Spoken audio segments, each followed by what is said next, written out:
I can hear the music still looping for some reason. Um, make sure you guys can hear me. Hopefully you can.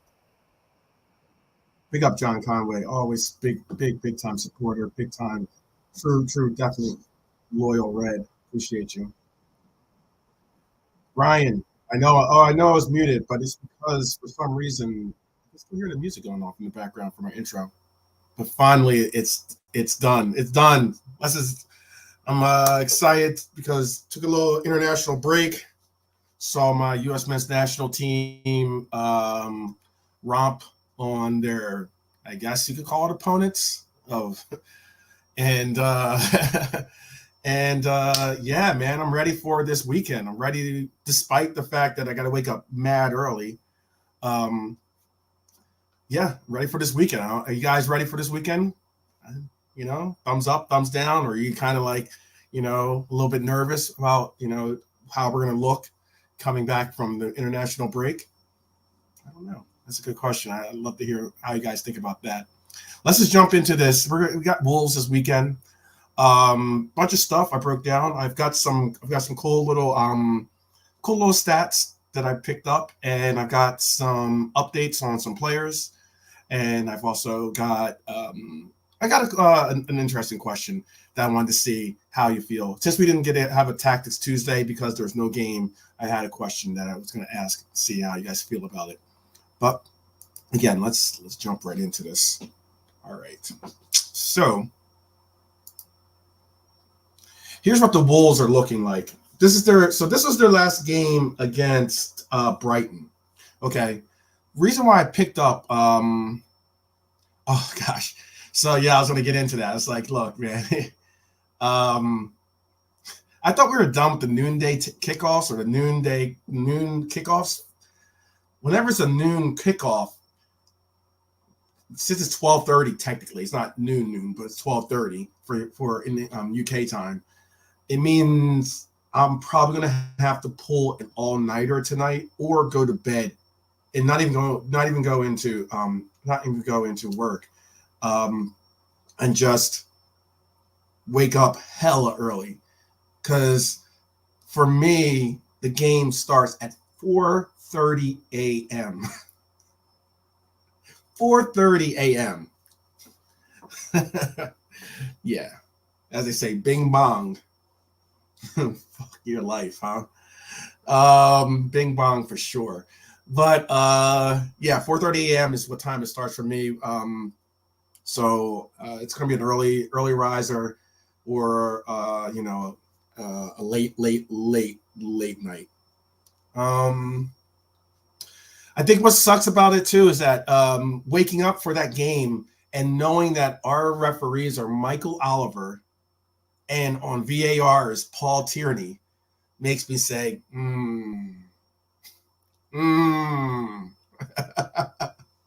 Oh man, do not F up my morning or my late night. Please do not F up my late night with some of the typical calls you see from those two officials, especially when it comes to Liverpool. Oh man, but yeah, let's just get back into this. This is the Wolves lineup that they did against Brighton. You'll notice that they came out in a 4-1-1. In a 4-1-1, yeah, for sure. Once you get to 2 a.m., usually once you get to 2 a.m., it feels cool. But right when you get to like 3:30, 3:15, 3:30, and right when you know you're coming up close to that 4 o'clock range or 4:30 range, I should say, whenever you're like an hour outside of what you have to do, that's when your sleep just comes in and like kicks in the door and says, "Hey, you should be asleep, mofo." But anyway, yeah, 4-1-1 is what the Brighton club did, or excuse me, what they did against Brighton. And what was unique about the Wolves doing the 4-1-1 was that you can see they picked up and put Kuna back behind Silva. Even though they occasionally played beside each other, they played more of this like attacking situation, going forward. Big up, Marion. Hope that you're well. I hope that your husband's team this weekend have some modest success. I could almost say a win. Almost got that out there. But if they win, hey, more kudos to them. Good sledding. Because I know Arsenal is going to have to go against Arsenal does not win at Everton. They really don't. I think they haven't won. I think they haven't won at Everton in the last 5 years or something. I think the number was something crazy like that. So yeah. So So for the 4-1-1 is what we're looking at. Basically, let me go to this next one. Basically, the reason why I picked up the Brighton game to show you is because despite the fact that they played a 4-2-2, so let me show you this one, other one. They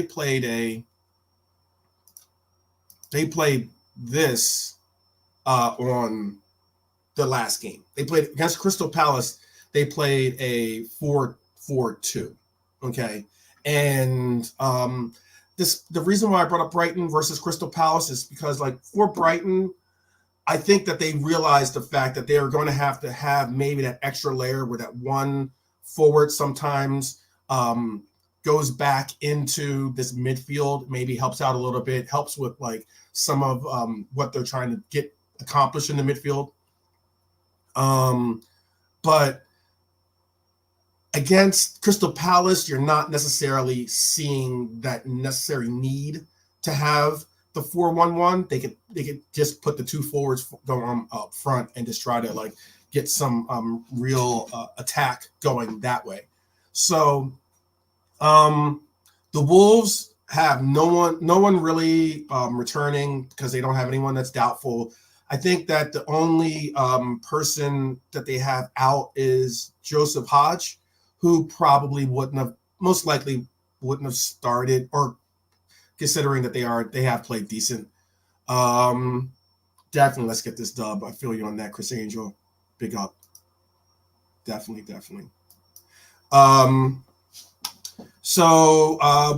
Let's see. Wang Hee-chan was fit enough to make a substitute appearance against Crystal Palace, so most likely he'll be involved in the game going forward.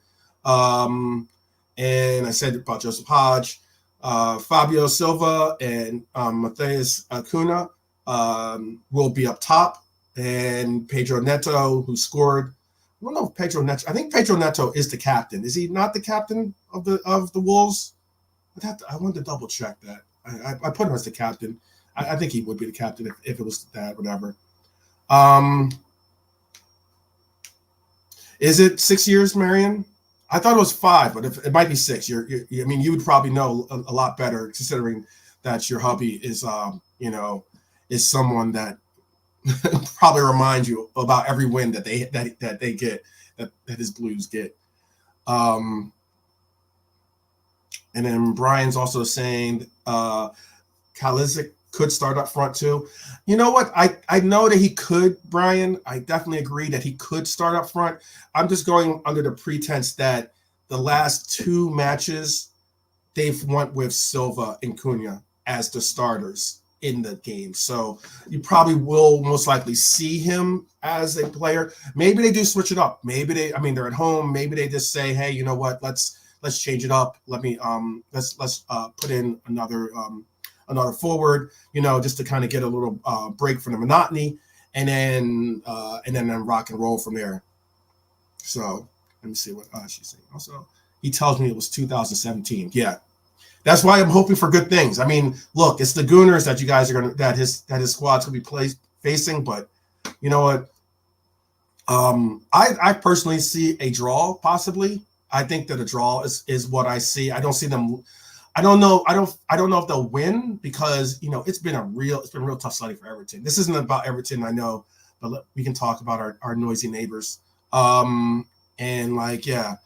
It's one of those things where you could possibly I could see them getting a draw, and hearing a lot of the Gooners just go absolutely ape shit, and I would love it. I would absolutely love if that could happen. And you won't hear me root for Everton really ever. Okay, but there are occasions. Let's see. Chris Angel is saying Cunha is so good in my opinion. His movement is amazing. Wow. Okay. High praise. Samito doesn't like to defend. We should target him. Yes, I agree.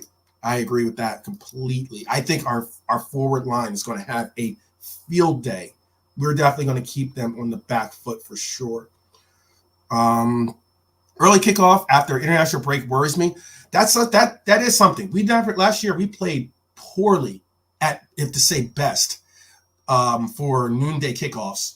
And then I also know that international breaks weren't exactly always the best because you're so limited in the amount of training and everything else and trying to implement players into the system back into that training methods that you're utilizing yourself. So especially with a lot of things. I'm going to get into our team actually because that was a concern with me too, DK. Yeah, I can't stand 12:30. Obviously, I can't stand 12:30 kickoffs because it means 4:30 in the morning for me. Okay, so and for like Chris too. Chris is gonna be waking up at 4:30 a.m. too. So the pain. There's others that feel my pain for sure. So let's see. This lineup. Okay, this isn't the lineup that I think we're gonna start. Okay, let me just say that right now, off the bat, just rip the Band-Aid off, okay? This isn't the lineup I think we're going to see, okay? But this is the lineup that we could possibly see, considering international break just occurred, and because, so for instance, we have Ryan Gravenberch that's going to be included in the roster this weekend, but obviously Virgil van Dijk's out, Thiago's out. Doubtful is Kanate, Trent, and Darwin are all doubtful. Now they're not out, but they're doubtful. They're listed as doubtful. Okay.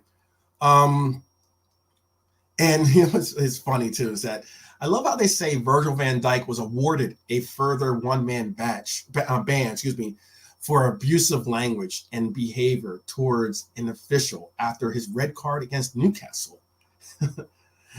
That's not an award, first off, people. You don't get awarded a red card or awarded a ban, a match ban. That's an outright punishment. Okay, like it's just funny. Words are so powerful for sure. They're so powerful. And then also I better see that any person like your Brunos for United or like some of the other captains or even players in general that get away with highway robbery when it comes to if not like murder in that sense, when it comes to abusive language towards officials and such, or even physically touching officials. I want to see that they get the same type of fines, and I want to see them get the same type of penalty awards. I want to see them get the same awards. Okay. Let's see. So yeah, they'll be sitting this one out. Thiago, like I said earlier, is going to be the only person definitely that's going to be sitting out alongside VVD.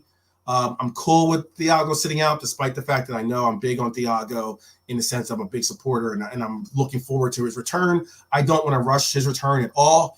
I want to be able to just coax him into the lineup. He doesn't have to be an immediate start, even when he comes back to the lineup, we could do something where he just gradually, gets his legs under him. I think the real question is, what does Klopp see as to fitness of three particular first team members that are doubtful? Obviously, I said Ibu, and how we work him back into the starting lineup. I also think that Trent Alexander-Arnold, who was, obviously missed international play, seeing how if we want to even chance this game to put him in, and with Darwin was substituted at halftime in the Uruguay game against Ecuador because of muscle fatigue, apparently. And that's a concern considering that, how we are with muscle injuries on this team, whether it's in practice or whether it's in games. That's a concern to me. I want to see him continue. I know he's going to be chomping at the bit to get into the lineup. I know he wants to probably go. It's going to be very difficult to tell him, hey, we're going to hold you back just for your own right or own good. that's going to be very, very telling and seeing. But yeah, it should be very interesting. But why I pulled up this is if let's say they don't go with, they go and they say, all right, Trent's not going to start, Ibu's not going to start, Darwin, you're not going to start, because we want to make sure that you're okay. We want to make sure that you fully recover. We could be looking at this lineup that I have out here, and I know, and the reason why I didn't put McAllister in there is because McAllister played in Bolivia. Now, I don't know if anyone's ever been to maybe Mexico, or even to those Americans out there, if you've ever been to Denver or even to Arizona, because when you go to the Grand Canyon, all of a sudden those breaths start to get really, really, like those breaths get tight. Like you're fighting for air. And Bolivia is no joke. And apparently when they were going to the game or coming from the game, it was so crazy that, they showed McAllister with like an oxygen mask on because of the altitude. It's the same thing when you play. That's the reason why a lot of people, to say, what did Brian have to say here? That's what I was saying too, I think. They all had their own oxygen tanks, and yeah, they did. And that was because, when you're going to those places, it's the reason why in America, a lot of our U.S. Olympic training goes on in Denver because of the altitude. It's the same reason why a lot of our training when we do U.S. men's national team, not a lot, but some of the training that we do, especially if we're going against Mexico, if we go against Mexico, like you're playing Azteca, we'll train normally in Denver so that we can prepare, so that we can have a preparation for that game in Mexico. But yeah, there's that oxygen thing is no joke.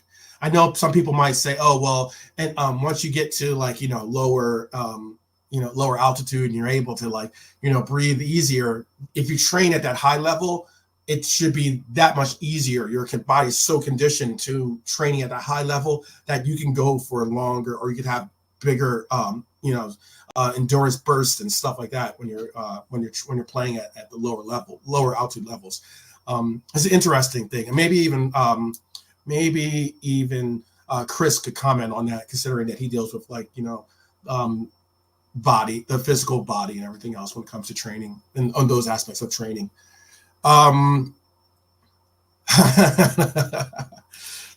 I don't know. I've never done that. And that's the honest God truth. That's no cap. Absolutely no cap.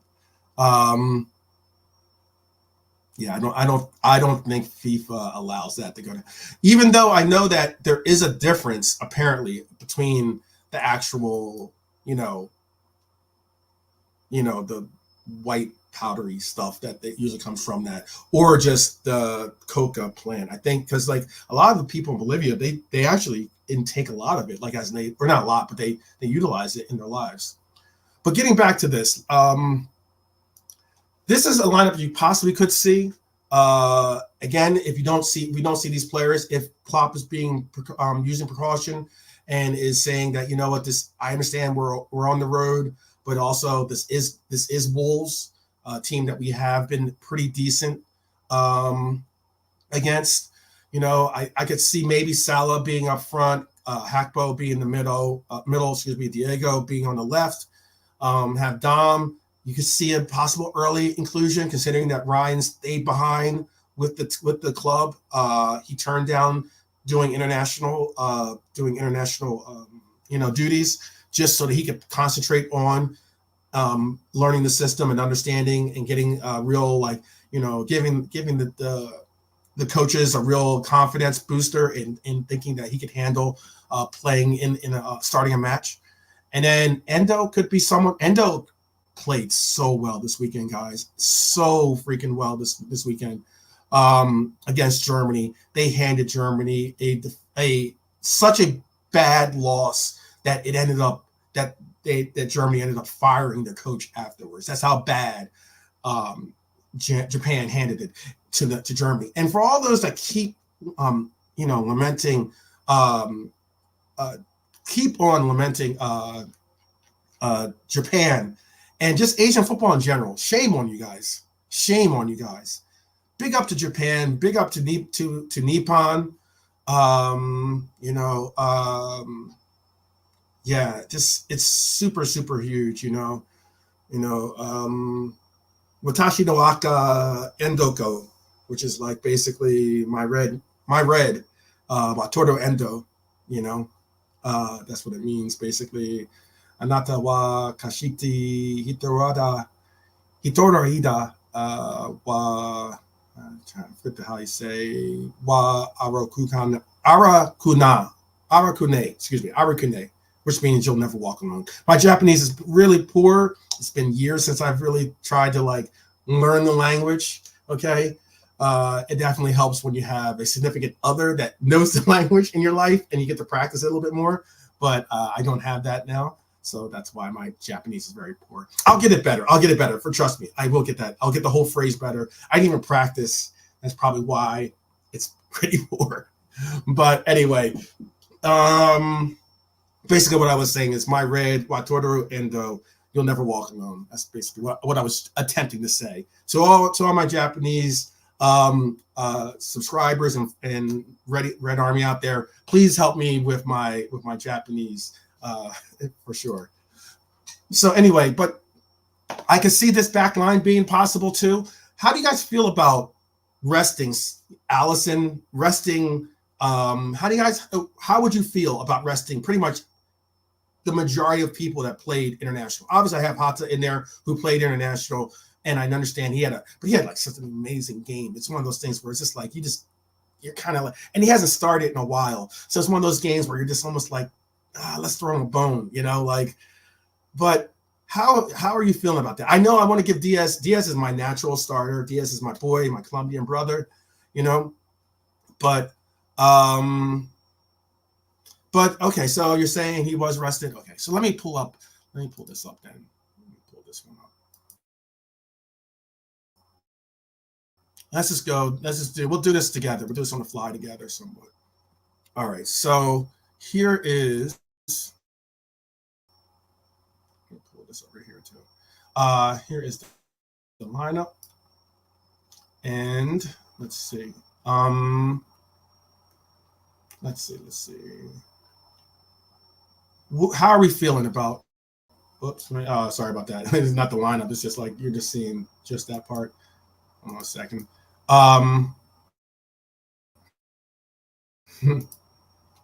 They got mad small. All right, there you go. All right, so we're saying that we don't see you're not feeling Kelleher starting. I mean, like I can understand that. I can understand if you're not. I would like to see Kelleher start. I think they could. It'd be nice to see Kelleher start and Allison just get a rest. I know he didn't necessarily start for Brazil, but I mean, like, it'd be nice. But all right, so let's take Kelleher out. Let's put in Ali.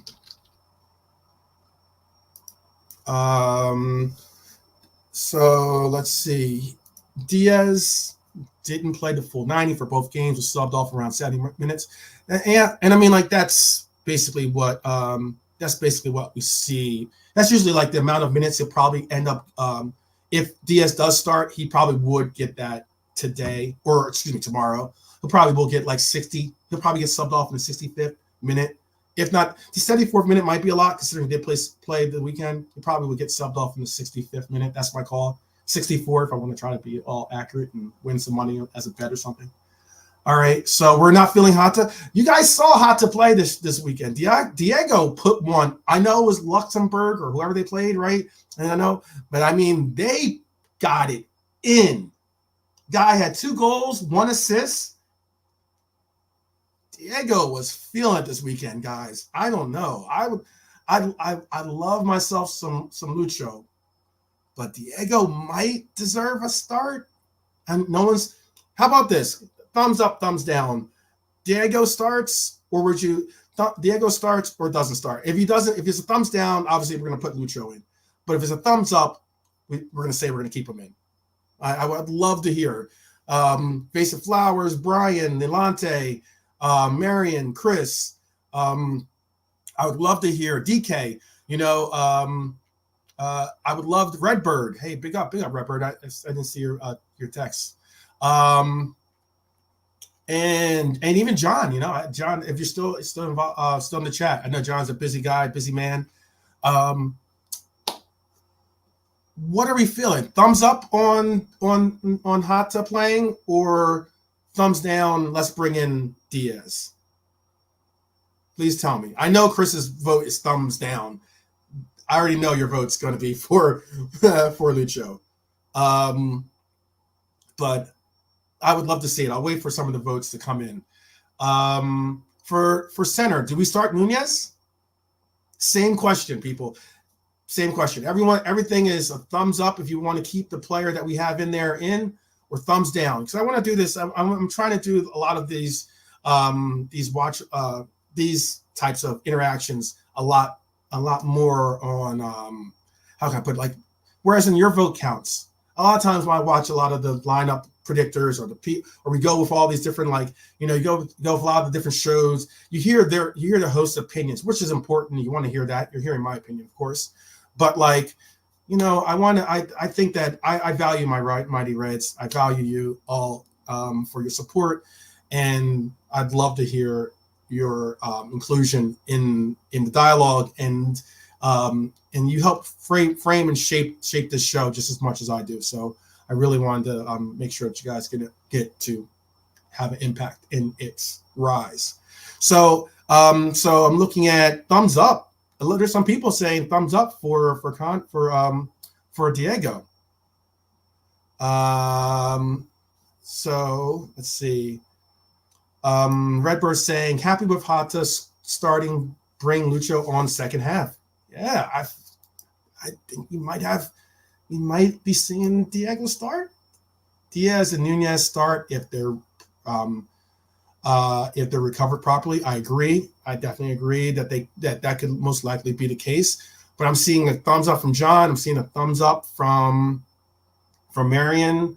I'm seeing obviously the thumbs up from Redbird. I think we're gonna have to say. So we're gonna stick with Diego. How about Hackbo? Do you think that Hackbo starts? Hackbo's had a unfortunate start to the year, considering he's had to play out of position. He's had he hasn't really gotten into the groove. We haven't been able to see him really be the dynamic force at that false nine position. I don't necessarily know if we need a false nine in this role against the Wolves this weekend. So we could go with a more traditional number 9 and put Nunez in. It all depends, obviously, if we want to chance that muscle fatigue that he had. So I agree. Like Redbird D9, who D9 is his boy. I say our boy for sure, but D9 is part of the Invasor crew. Nunez has fatigue, so he may need resting. Absolutely. And Marion, who loves Darwin, which is cute, and I love that too. I hope Darwin is good. I definitely agree. Let's see. This is Vasive Flower says the reason my front three would preferably be Diaz, Nunez, Salah is their pace. But flat back four and our pace up front, we could potentially beat them easily. Agreed. That is a tactic that I would like to see utilized this weekend. I understand that the back four for Wolves is just it's suspect at best. I think it's very suspect at best. Redbird says, I'd rather Lucho start, but he has traveled far like Nunez. And that's also the reason why I'm saying it too. Like, I understand that Diego played this weekend. I understand that he played. However, it's not as much of wear and tear on the traveling aspect of it. And I understand all players travel. They've conditioned themselves to be able to be able to recover from travel. But it is quite a bit to go, like for example, from McAllister to go play in Bolivia, get on a plane, after a game, and then fly back to England. That's a lot. That's a lot of travel, a lot of wear and tear on like your body's ability to recover and to get back.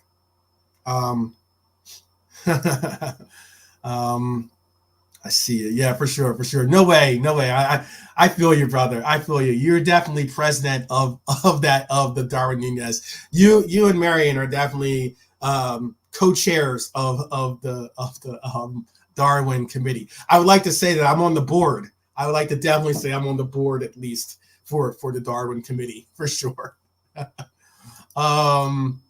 Robbo will be asked to attack more with Trent out and Gomez at right back.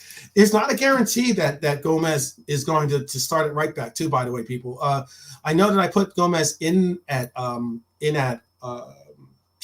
here at right back, but there's no absolute guarantee that he plays at right back.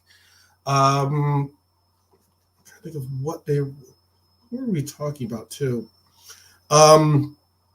Because there's a possibility that Trent could start. The 2 weeks could have been enough for him to start. I didn't get a chance to see the press conference. I will, I'll put some of those updates into the comments later on. But if anyone knows, I would love to see what they said. The last injury report or update report that I had is from a betting site. Normally the betting, the betting sites normally have the most up-to-date and accurate information when it comes to it all. So, okay, Brian say Trent is out. Okay, so if Trent is out, then you'll most likely see Gomez have to play that right back position. Okay, Klopp and Trent and Brian saying Klopp confirmed it. Cool. So all right. So I think, are we saying that I would like to see Nunez play. I'd rather see Hakpo play, considering I don't want to press and push Nunez too much, trying to utilize his pace, knowing that he could be there. I'm not saying that that wouldn't see Nunez at all. I could see Nunez come in and be a sub, but maybe we do just press, maybe just try to get a good half out of him, good 50 to 60 minutes out of Hakpo out of Nunez, and the first sub is Hakpo and Lucho, maybe, or something like that. You can see something along those lines. Salah's a given starter. It's going to be interesting. Who do you think is going to be captain? I have it as being Salah. Is it going to be Alisson as captain, or is it going to be Salah wearing the armband? Because VVD's not going to be playing. Trent's not going to be playing. If it could be Robbo could be the third choice. But if we don't have Robbo starting, Robbo played this weekend. Again, I know I don't have him in the lineup. I showed a little bit more favor towards Diego over Robbo, which is no slight. But yeah, I kind of would like to see Salah get the armband. I kind of like to see Salah. I'd like to see Alisson. I'd like to see Ali be the captain too. Marion's saying she would like to see Ali be the captain.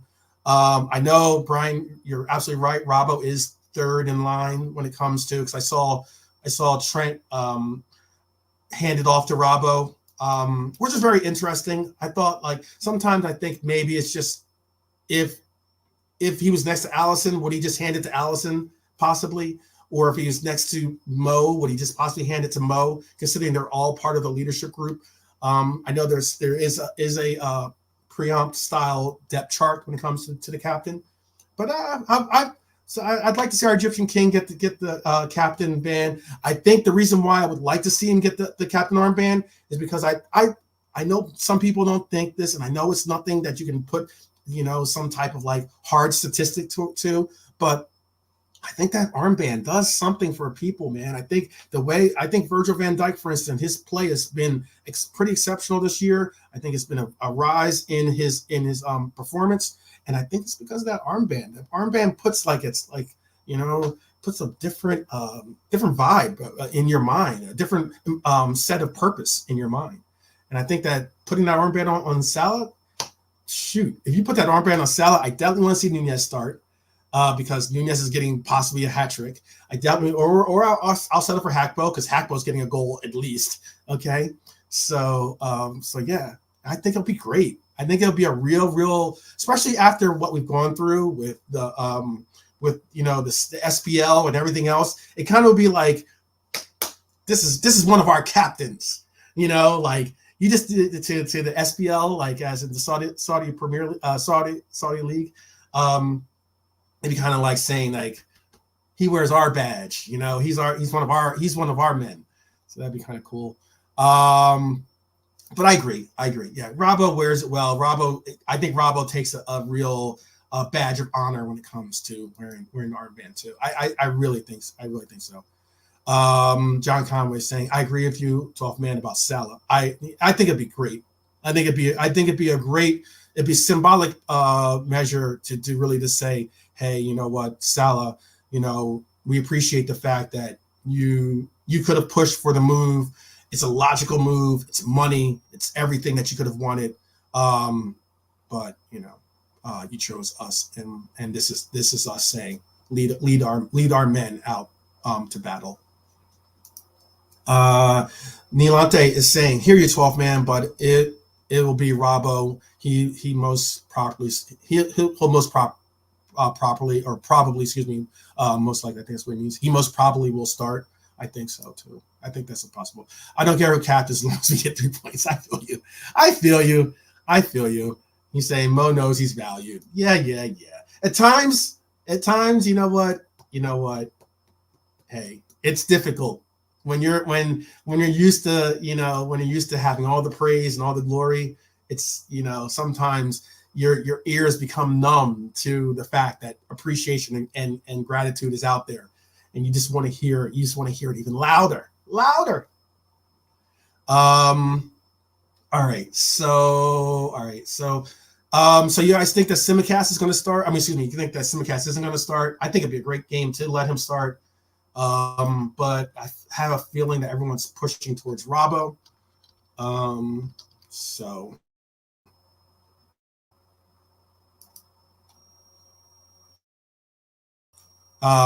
if that's the case, again, you're right. I want to see him get the captain. I want to see Mo with the captain badge. Be Robertson, most likely. All right. And let's see. In that midfield, how you feeling about that midfield? I think Dom is like so integral to our team. He is now. It's incredible how a player who has never I am sentimental, I know. A player like Dom that had never kicked one ball for the Reds can be included in a club and be almost automatically a must start. It's reason why, like, I heard this weekend, or not this weekend, this past weekend, I heard I think it was Rory, Rory from Chelsea fame, and can't remember his name, and I think he's a Liverpool supporter. He sometimes he does he's a black guy, does sometimes telecast with Rory, and I think he represents Liverpool, but I'm not positive.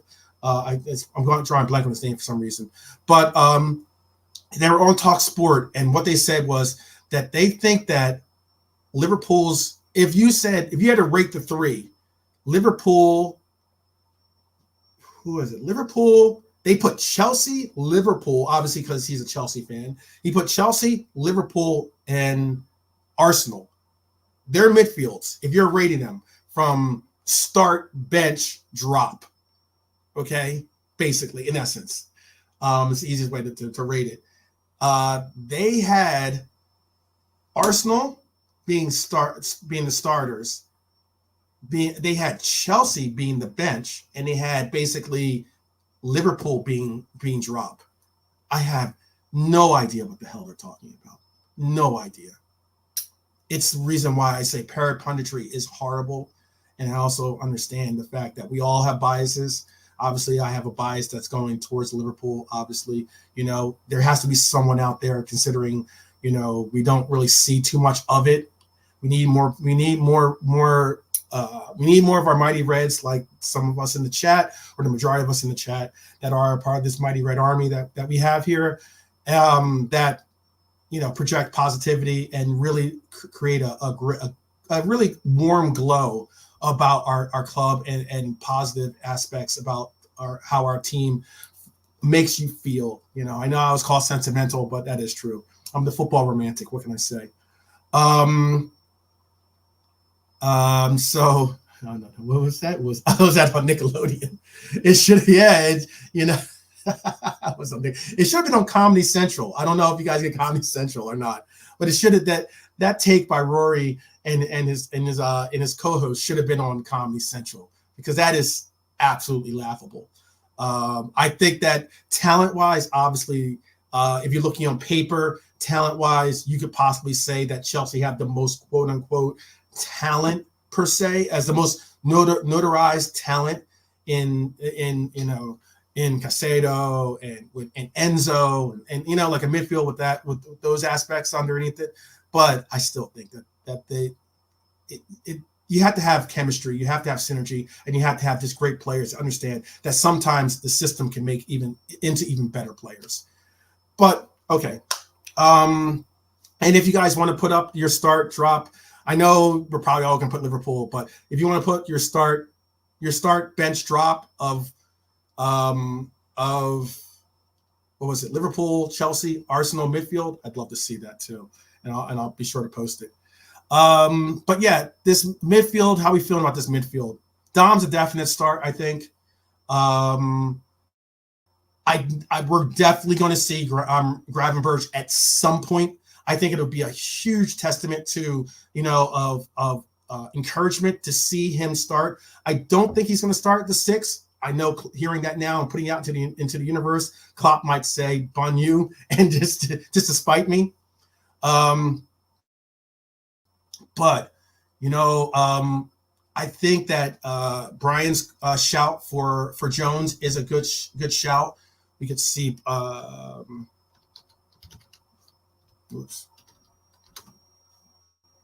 We could see Curtis Jones to kind of like to give form and structure, since he knows the system. And then I think we'll most likely see. I don't think we'll see him in the 65th minute. I think we'll see him probably in that 75 to 80 minute range. We'll see Gravenberch play. But yeah. Okay.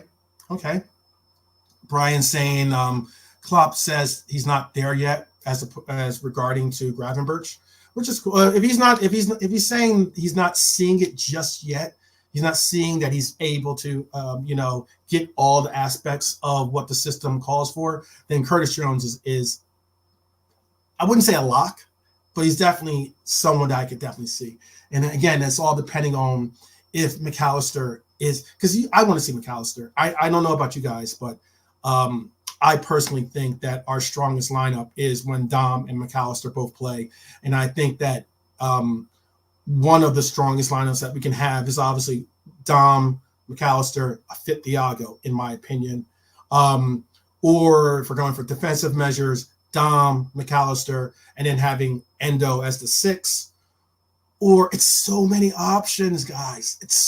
Our midfield is, for a midfield that was so maligned last year, our options at midfield are so ample this year. So ample. I love the fact when you look at this lineup and you look at our choices, there's so many options on our lineup that we could go with that make you just really think that we have a fighting chance, or an engine in the middle that's worth talking about. So, I don't know. I'd like to see what this relationship's going to be like with Jones and Endo. I don't know if Jones provides the same dynamism as McAllister for Endo to be one of his outlets. I know Dom does, but I don't know if Jones. This isn't a knock against Jones, because I'm a big Cujo fan. And Cujo, if you're hearing me, you're watching this broadcast, I got love for you. When you come out to LA again, hit me up for sure. Kick it again. But yeah, for sure. Like, I could see Jones playing. If we could see possibly McAllister there, but let's just stick with Jones for right now. Let's see what else. Who else did we have here? We have in the back line, we're going to have, excuse me, in the back line, We have Gomez at right back. Obviously, Trent's not starting, as those is alerted to. So with Trent not starting, you're definitely going to have Gomez most likely be that right back. That means that you're not going to be using most likely an inverted. Now, here's the question that I had. Remember, I said I had a question for you, okay? And I wanted to hear this take. This is something that I would it probably best if I had you guys call in to give your 2 cents worth, because I know there's people out there that think that probably would hear this out. But what if this back four, cool, I get it. It would put a lot of pressure on Kwanzaa, playing this role right here, being in for Virgil. But what if, okay? And if Ibu's going to start, even better. So then it would probably be like this. Hold on. It would be.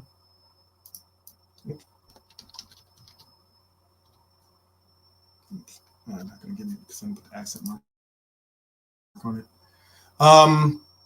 It would be like this. It'd be like this. Okay. So Joel Matip would play in his role, because I don't think Ibu would play in Virgil's role. Or no, you couldn't do that. Now, this is what I wanted to ask. And this is my question. Please elaborate in the chat. Please talk amongst yourselves if necessary.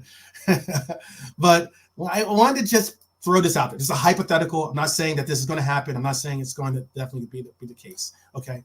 But this is far down in my notes here.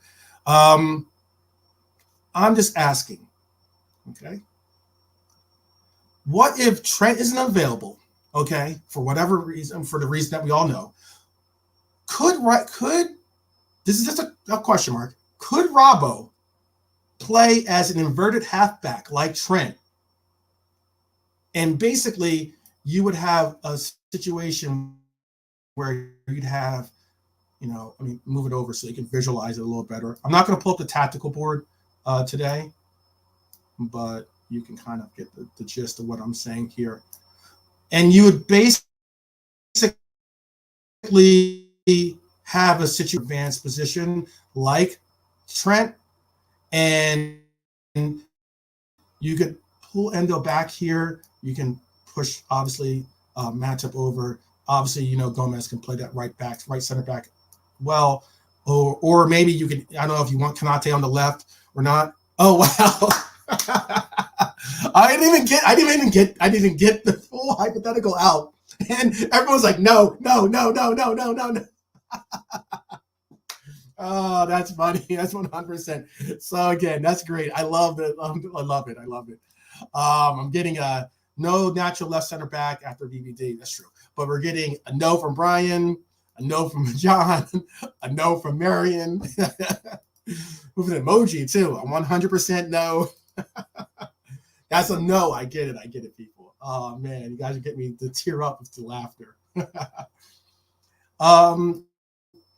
It's interesting. I mean, I thought that it'd be an interesting, twist. Because then we're just basically saying that we're looking at a flat back four. I would assume we're going to probably put Konate here and have Matt fill in for Virgil's role, if we're going to have Gomez on the right.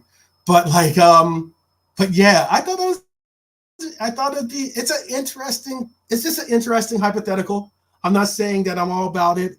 But yeah, I think we're just gonna, if that's the case, then it looks like, again, the versatility of this team, the versatility of playing different styles of play and not being, kind of like cemented into playing one style is what we're going to see, because I definitely don't want to see Gomez in an inverted halfback role. Obviously, it obviously means that we're not going to have to utilize him we're not going to try to utilize him in the box four.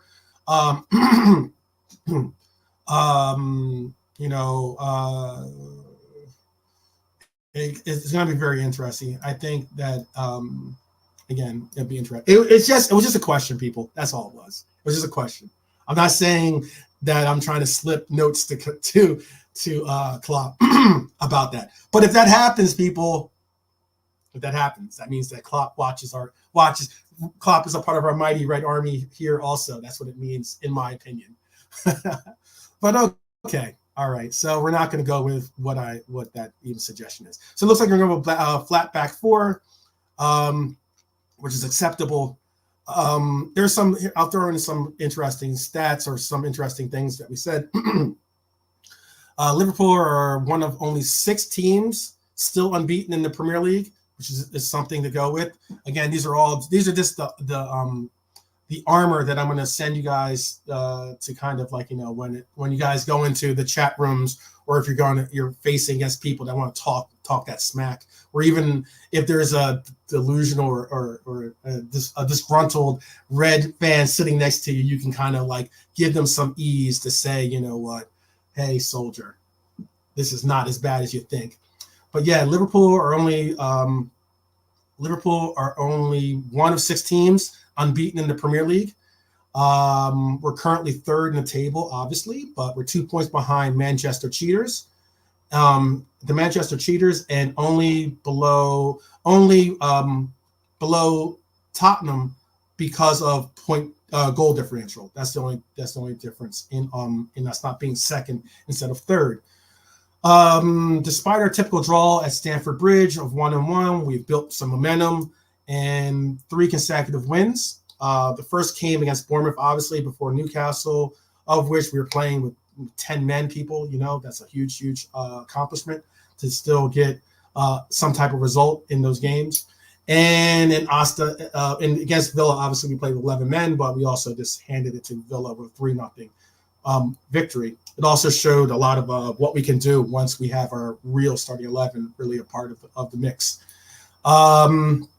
Let's see, the last 2 being a part of last season's top. So the last 2 being Newcastle and Villa were a part of the top 7 last year, and are obviously teams predicted to be contenders of European invitations this year.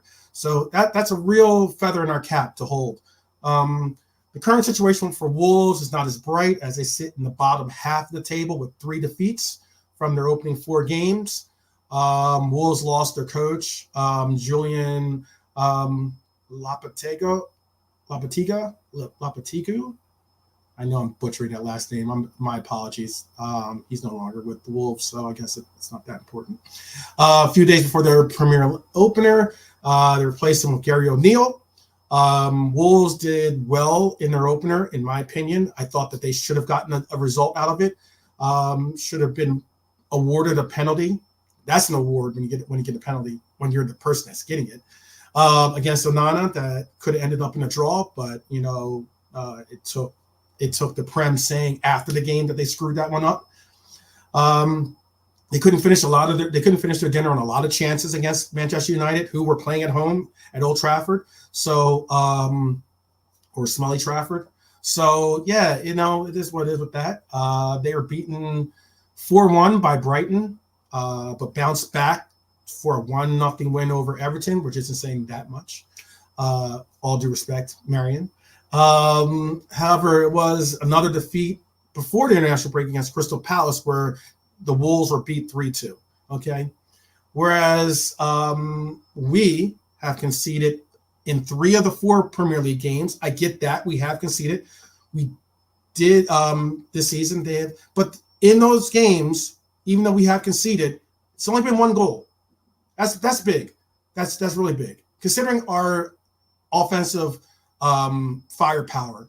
To say we've only let up 1 goal, I think that it pretty much assures us that we're most likely, if we let up 1 goal, if not get clean sheets, chances are we're going to either win or draw. We're going to get a point out of it, or get a result out of it one way or another. And I think that's promising for us this year. Obviously, I want to see more wins than draws. Obviously, that's something that really has hemmed us up when it came to a lot of our title pushes. But again, each of those 3, and the 4th being a clean sheet against a talented Villa squad. On the other hand, Wolves have scored in their past 3 Premier League matches, despite their lone W being lone win against Everton. That's all well good. Wolves are tough at home. like every club is tough at home, no matter what team you are. But in their only home appearance, they were beaten 4-1 by Brighton this year, who are very offensive friendly and remind me of the offensive power that we have. Excuse me. Liverpool have the same, if not greater, punch of offensive weapons, and have, as Brighton, have scored at least twice in each of their past 3 matches. In the games we've seen Wolves play so far, they have been pretty slow starters, with all 4 of their goals coming after halftime. So all their goals have come after halftime. So that's a promising that's a promising aspect for this game, considering that we have been sometimes slow starters ourselves at times. We've seen us come out and then kind of lose the momentum and then have to build it back up.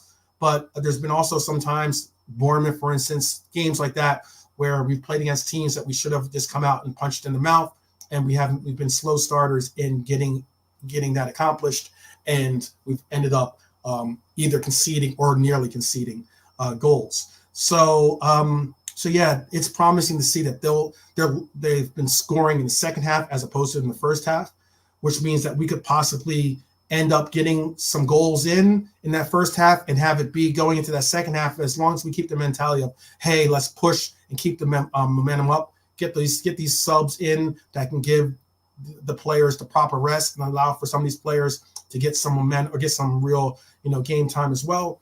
Hey, that'd be promising to see.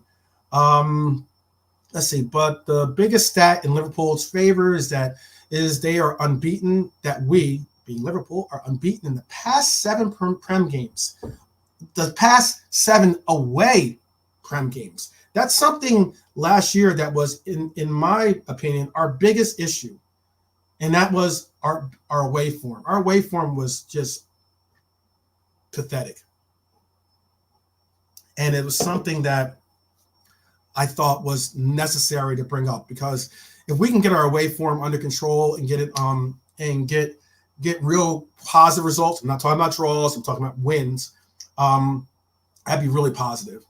The biggest stat, I already stated that, but our Reds are currently on the longest unbeaten run in the Prem. That's something to wear on your sleeve, people. We're winning 10 and drawing 5 of their last 15 matches. And against Gary O'Neill's side, we have an impressive record where we've won 12 of the 13 Premier League games against Wolves too, okay?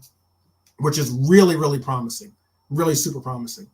The Wolves record versus Liverpool head-to-head, obviously we beat them 2-0. We beat them then last February, they beat us 3-0, which is like a howler. That was when we were going through some real issues. We played them in the FA Cup and won 1-0, and then we also played them again in the FA Cup and drew with them 2-2, and then we played them in the Prem in 2022 and won 3-1.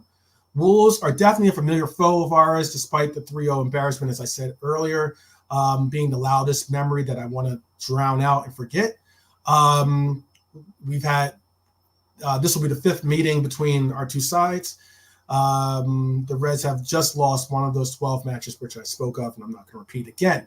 I believe Liverpool have found. This is what I wanted to. My final thought is this. Okay, I believe Liverpool have found that mentality monster that we've all been searching for. I mentioned it last year when we started this run. Okay, and I was laughed out the building. I was, mocked as saying, "What are you talking about? You're delusional, or you're just like you're wearing your red glasses are way too tinted." But I really thought that we showed that mentality monster start to like kind of peep over the edge last year. And I thought that it was the reason why I was so confident or so believing in that we could make a real run towards the end of that year, which we did. We faltered towards the end, getting 2 draws, that if we gotten 2 wins, we would have actually, really sealed our fate even more so. But all the same, it's all good. But yeah, that mentality monster was vibrant in the clubs. And I think I believe Liverpool have found that mentality monster vibrant in the club's spirit again, and it's starting to slowly change. Even the worst of the doom and gloomers that we have amongst us in our fan base, you're starting to see an occasional, like, hop in their step a little bit of trying to rejoin and act like they weren't all crying and moaning and bitching and complaining. But all well and good, know your role, but all well and good.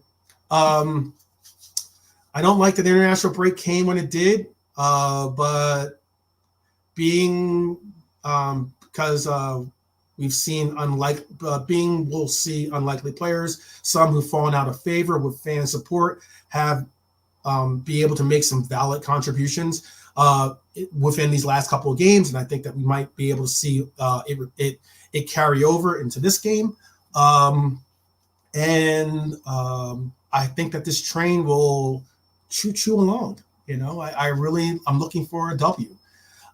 Here's my fun stat. Something that if you guys are at the pub, or if you go to the match, or you're sitting around, you're watching along, or if you end up watching a watch along, most likely I will be doing a watch along myself.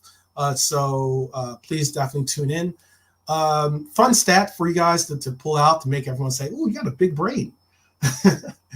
Mohamed Salah has been directly involved in at least one goal in his last 10 consecutive Premier League games. I'm sure they'll probably say this statistic during the match. So try to get this one out early, okay? Because I'm sure some pundit will say this statistic, especially if he scores or assists.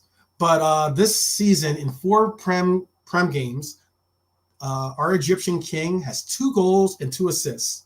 Only Haaland has been directly involved in more Prem goals this season. If Salah assists here, he will become just the 4th player in Premier League history to assist in 5 successive away games. And that's after Muzzy Izzet in 2003, and with Thiago's Spaniard brethren, Cesc Fabregas and Gerard Deulofeu, both in 2015. So that's pretty cool. That's a pretty cool stat. So I'm obviously hoping he gets a goal and an assist this weekend. That'd be great. I think we can see him get an assist. I think he will see him get an assist this weekend. I can jump in some of these stats and some of these things. Let's see. Let me show some of your comments. We tried it in preseason, and Robbo and Simicast looked terrible. It was exactly for this contingency, so they've foreseen it. Okay, I understand that, and I did see Simicast do it. I remember Robbo doing it briefly or faintly. I remember that he tried to do the inverted. I know that he doesn't bring the same dynamism as Trent, but it was interesting. Simicast, I don't know if you guys think this or not, but I kind of think that Simicast has a higher pass ceiling, as in being like his ability to pass is, if we're rating his passing numbers like we did on the goal cards earlier this week, his passing would possibly be equal, if not a little higher than Robbo. And that's saying both of them are excellent passers. I love Simicast is really talented when it comes to passing. I think he's very underrated when it comes to his ability to give some quality crosses and to look for his teammates. But who knows? Maybe we don't get it. Maybe we get a goal out of Robbo this weekend, considering he got one over international break, which was very unheard of. Let's see. That's funny. The only thing City have more than Liverpool is FFP charges, for sure. So basically what you're saying is this is title form. I think that it could be. I think, Brian, it very well could be. I very well think it could be. Klopp said it in a press conference today. People say he's there. He's here 8 years. This isn't year 8. It's year 1. We're starting a new team. That's a powerful message. It's a powerful message. Very powerful. It's saying, you know what?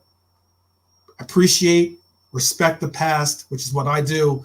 Being a historian, being a football romantic, but at the same time, this season is a new lease on life for everyone.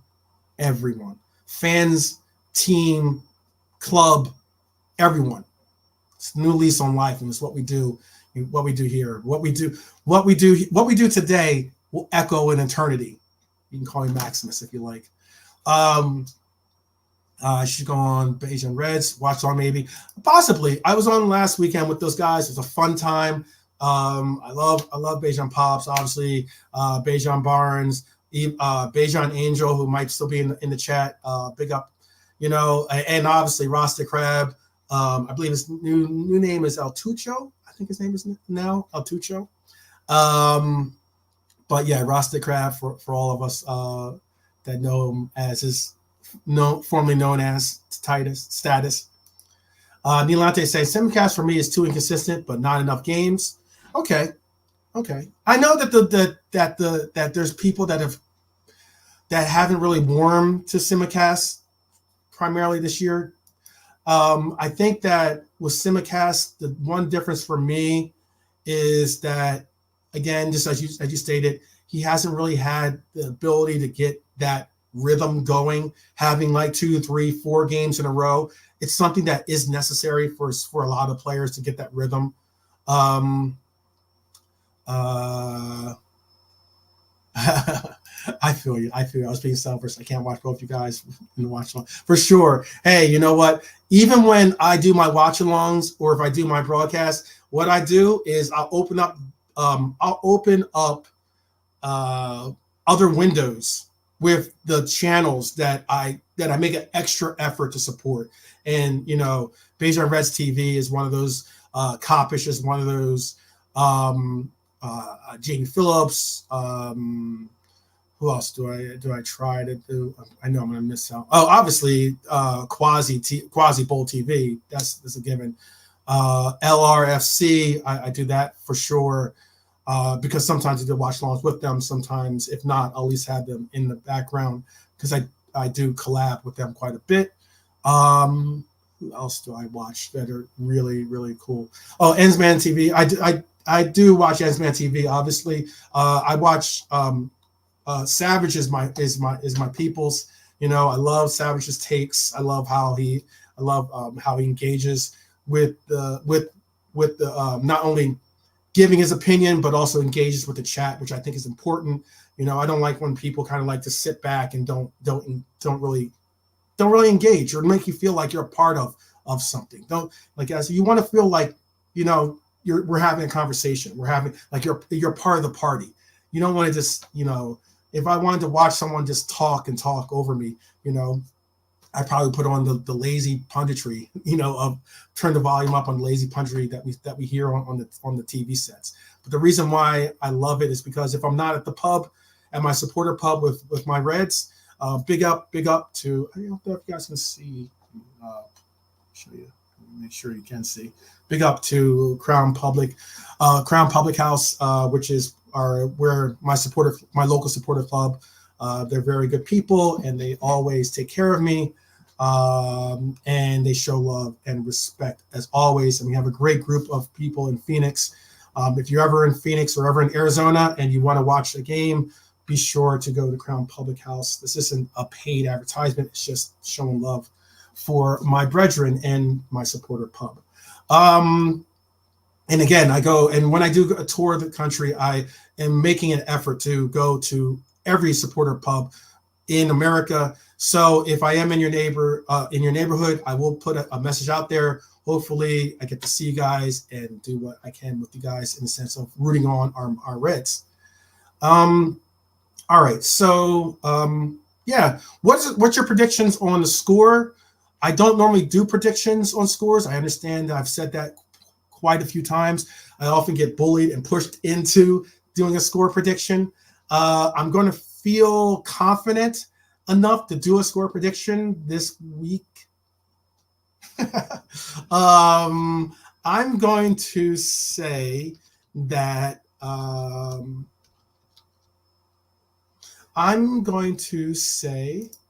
my score prediction is 3-1 LFC. I'd like to see us get 3-0. I'd like to see us get 3-0. Wolves do have some scoring power. Neto is a good player. As Chris Angel was saying, I know. I gave it. I'm a man of the people, like I said. 3-1. Please, let's see your score predictions, people, in the chat. I'm going to post your score predictions. Nilante is saying we think alike with the score. That's big up. That's because, geniuses tend to think alike. Smart minds, is that how you say? Brilliant minds think alike or something like that. That's how the saying goes. Let's see. Brian is saying 2-1. Okay. 2-1. All right. I do have a question for you, Brian, too. But let's get Marion's score in here. 3-0.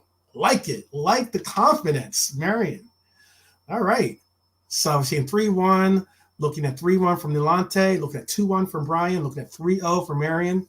Chris, John, if you're still, John had his score. He put in early here. He had it 3-0 too. So he is in the same page as Marion. That's pretty cool.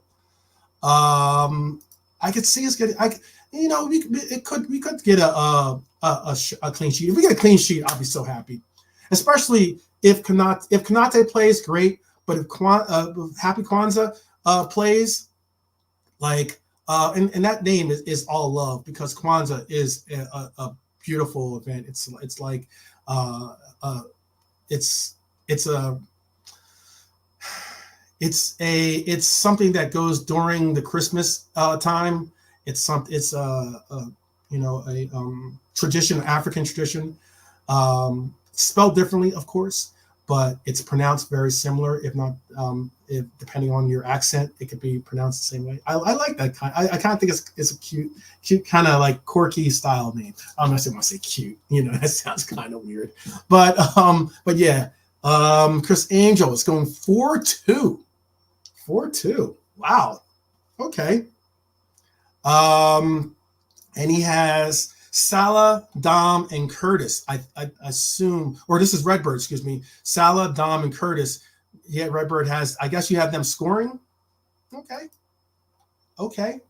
That's an interesting shout. I only say interesting because, you don't see Curtis score too often.